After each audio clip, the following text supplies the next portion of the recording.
তত্ত্বাবধায়ক সরকারের মাধ্যমে অবাধ ও সুষ্ঠু গ্রহণযোগ্য পার্টিসিপেটরি নির্বাচন হওয়া পর্যন্ত তাদের পাশে আমাদেরকে থাকতে হবে। এই ঐক্যকে অটুট রাখতে হবে।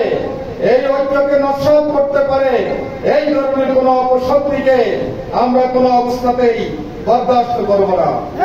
সম্মানিত ভাইরা, এই অবস্থায় জামাত ইসলামী একটি সচেতন রাজনৈতিক ইসলামী সংগঠন হওয়ার কারণে অন্যদের তুলনায় আমাদের দায় দায়িত্ব অনেক বেশি।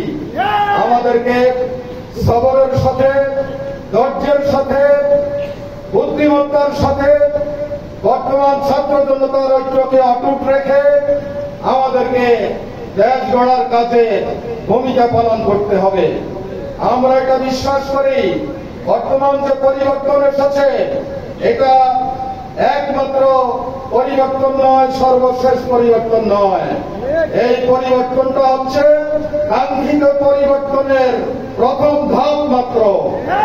এই ধাপ অতিক্রম করে পর্যায়ক্রমে বাংলাদেশে কোরআন ও সুন্নাহর ভিত্তিতে একটি কল্যাণধর্মী ইসলামী রাষ্ট্র কায়েম হচ্ছে আমাদের চূড়ান্ত লক্ষ্য।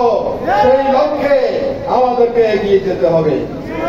সেজন্য জামাত ইসলামীর কর্মীদেরকে এই সময়ে যেই কাজগুলো করতে হবে আপনারা যদি সেগুলো ধারণ করতে পারেন এবং নারায়ণগঞ্জের ময়দানে সেই কাজগুলো আপনারা করে সফল হতে পারেন, তাহলে আমরা আমাদের চূড়ান্ত মঞ্জিলে পৌঁছতে পারবো ইনশাআল্লাহ। আমাদের 1 নম্বর দায়িত্ব হচ্ছে আমাদেরকে ঈমানের দৃঢ়তা নিয়ে পথ চলতে হবে। আমরা যেই সত্যকে বিশ্বাস করি, যেই নবী রাসূলদেরকে বিশ্বাস করি, যেই কোরআন ও সুন্নাহকে বিশ্বাস করি, যেই আদর্শকে আমরা বিশ্বাস করি, সেই আদর্শের উপরে সর্ব অবস্থায় আমাদেরকে দৃঢ় থাকতে হবে।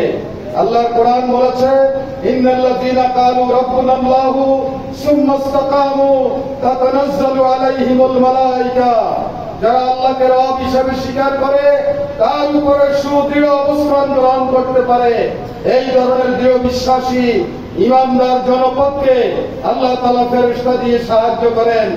অপশক্তিকে আমাদেরকে তাদের সকল অপকর্মকে দমন করার জন্য বুদ্ধিভিত্তিক উপায়ে আমাদেরকে ভূমিকা পালন করতে হবে।